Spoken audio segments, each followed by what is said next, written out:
आज त्याच पुण्यामध्ये येताना काय अवस्था झाली, कुठून कुठपर्यंत शहर पोहोचलंय, जरा एकदा अंदाज तर घ्या. आणि ही नियोजन शून्य जेव्हा शहरं उभी राहायला लागतात, त्याच्यातनं काही आपल्या हातात लागणार नाही आहेत आणि अनेकांची इच्छा देखील नाही आहे. आणि म्हणून ते तुम्हाला दुसऱ्या गोष्टींमध्ये गुंतवून ठेवण्याचा प्रयत्न करतायत.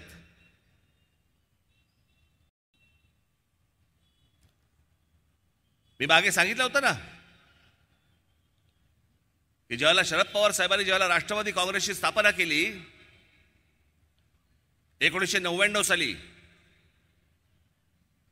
आज राष्ट्रवादी काँग्रेसची पण लोक इथे आहेत, पण ते अजितदादांबरोबर आहेत.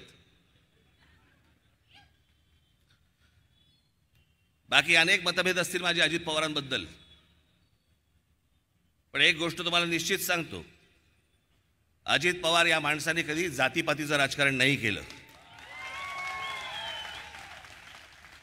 मी आजपर्यंत सगळ्या गोष्टी पाहत आलो त्यांच्या,